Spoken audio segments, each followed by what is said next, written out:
Every morning he sat on the same corner, on a piece of cardboard with a coffee cup in front of him. People didn't look at him, didn't see him. Until one day, someone noticed what was inside the plastic bag. Worn, but still gleaming metal. Distinguished Service Cross. The country's second highest military decoration, and nobody had asked how he earned it. Welcome to The Real Tale. Before we begin this powerful story of invisibility, honor, and forgotten heroism, tell me in the comments, what city are you watching from today? And if you believe stories like this deserve to be heard, hit that subscribe button. Real stories should never be forgotten. The corner of Oak Street and 2nd Avenue sat in the heart of the city, an intersection where businessmen, tourists, and hurried people passed by. Morning coffee shops, lunch restaurants, evening bars. Life flowed here, constantly, without stopping, without noticing, without caring. David Thompson had lived here for 6 years. Same corner, same piece of cardboard, same worn sleeping bag. He was 58 but looked 70. Hair silver white, face lined from sun and hardship, eyes faded but still sharp. He wore an old military jacket, colors faded, patches worn but clean. People didn't see him, literally. Their eyes would hit him, slide over, and pass by, as if he wasn't there. Businessmen would pass by focused on their phones. Students listened to music through headphones. Mothers would steer their children away. David was invisible. Sometimes someone would drop money in the cup, usually without looking, to ease their conscience. Most times they'd just say, "Sorry," or "Don't have any cash," loudly. David would thank them every time, out loud and politely, because his mother had taught him, "Be kind, David. Be kind even in hard times." What nobody knew, but nobody even thought to learn, was that David Thompson had served 18 years in the United States Army, 82nd Airborne Division,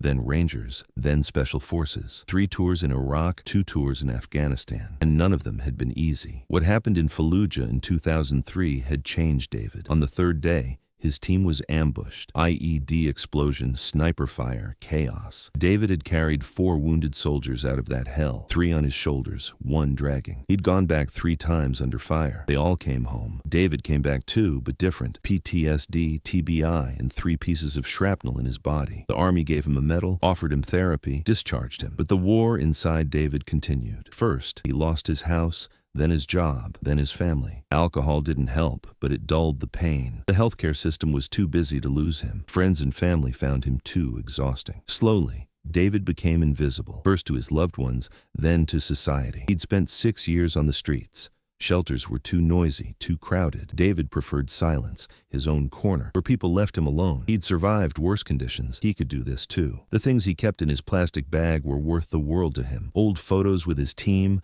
letters from family, and the metal piece, Distinguished Service Cross, the second highest military decoration given for extraordinary heroism. David had never worn it. It was too heavy, brought too many memories. It was a cold Tuesday morning in March when everything changed. Sarah Martinez had been taking the same route to work for 9 years. She was a social worker at VA hospital, a veteran affairs specialist. Every morning she passed David's corner. Every morning she looked at him, but she'd never stopped. Too many cases, too little time, too much bureaucracy. That morning was different. David's bag had torn and the contents were scattered on the cardboard. Photos, letters, and something metal gleaming in the sunlight. Sarah stopped. The metal piece was triangular, with an eagle and stars on it. Sarah looked closer and her breath caught. Distinguished Service Cross. She'd only seen it on TV, hanging on the wall at VA hospital as a copy. She'd never seen the real thing. "I'm sorry," Sarah said, bending down to pick up the metal. "This fell." David looked up. His eyes saw the VA hospital ID on Sarah's lanyard, and something changed in his face. Recognition, maybe hope. "Thank you," he said quietly. Sarah handed him the medal, but didn't pull her hand back. "Is this real?" David nodded. How did you earn it?" David looked at her for a long time. For 6 years, nobody had asked him a real question. Everyone made assumptions. Alcohol, drugs, laziness. Nobody had asked for his story. "Iraq," he said finally. 2003. "Got my team out." Sarah sat down on the cardboard, put her bag down. "Being late for work was worth this. Will you tell me?" And David told her. For the first time in 6 years, while someone truly listened. He talked about Fallujah, the ambush, his friends. Sarah listened, asked questions, took notes. "Why are you living here?" Sarah asked. David shrugged. "The system, it's complicated. Too many forms, too much bureaucracy. I gave up." "David," Sarah said, handing him back the medal, "I work at the VA. I help veterans get their benefits. If you'll let me, I want to help you." David took the medal, felt its weight. "Why?" "Because this," Sarah said, pointing to the medal, "shouldn't be on the streets. and neither should the person who earned it. Everything changed after that day. Sarah became David's advocate. She did his paperwork, set up his appointments, navigated the system. David's PTSD treatment began, his disability benefits were restored, and 4 months later, David was living in a small apartment. But the story didn't end there. Sarah shared David's story at VA hospital, then with local veteran organizations. David's Distinguished Service Cross story spread, how he saved 4 men, how he went back 3 times, how he left no one behind. Local news channels became interested. David didn't want to give interviews, but Sarah convinced him. Your story could help others, Sarah said.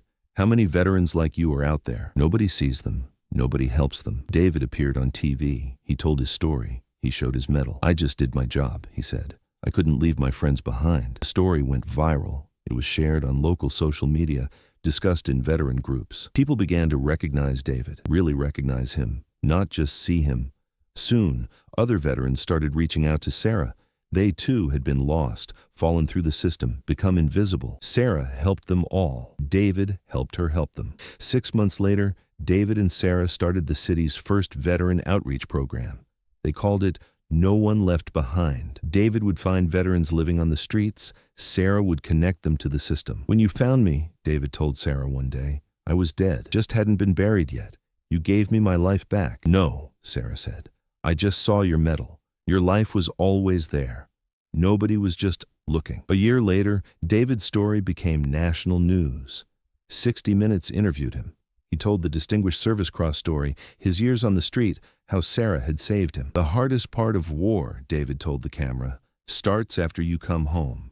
Because at home, nobody sees the men you saved. Nobody knows what you did. You become invisible. And now, David smiled, the first real smile in 6 years. Now I'm visible, and I'm helping other veterans become visible too. After the program aired, David received hundreds of messages from veterans, from families, from people who just wanted to thank him.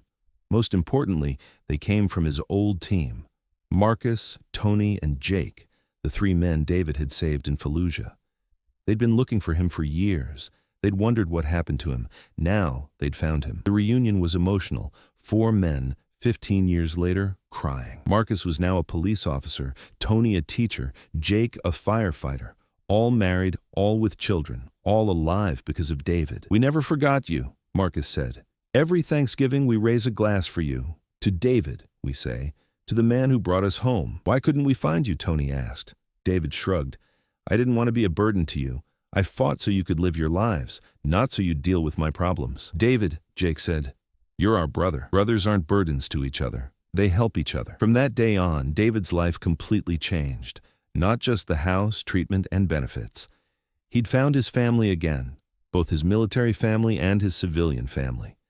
His wife and children reached out to him. Forgiveness took time, but love won. Today, David Thompson works at VA hospital. He's a veteran outreach coordinator.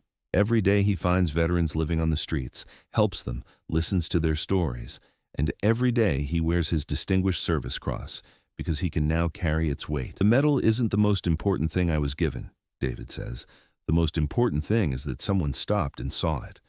Before Sarah saw me, I really was invisible. Now we're all visible. He still works with Sarah.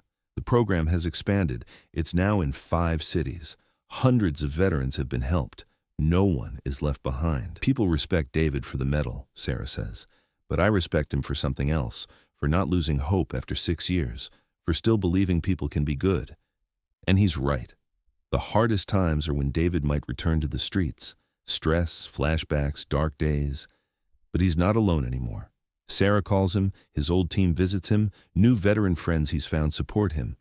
The war doesn't end, David says, but now you don't fight alone. David's story became a book, became a documentary, was told in schools.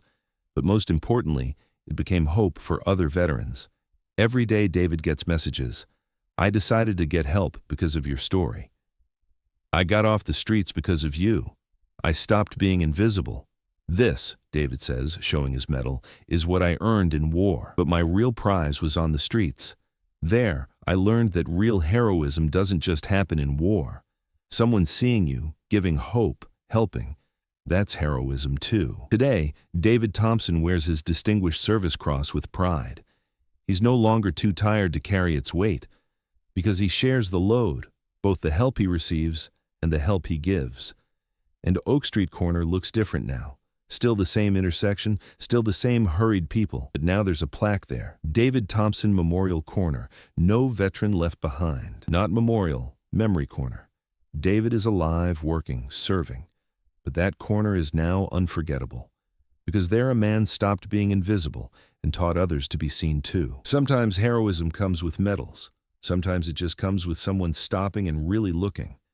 David Thompson experienced both, and now he teaches both. So tell me, have you ever seen someone on the street and wondered about their real story? Have you stopped and talked? If you've looked away, you might have missed someone who's a hero like David. If this story moved you, subscribe to The Real Tale. We're here to tell forgotten stories, to make invisible people visible. Because everyone has a story, and every story deserves to be heard. See you in the next story. And remember, sometimes the strongest people sit in the quietest corners.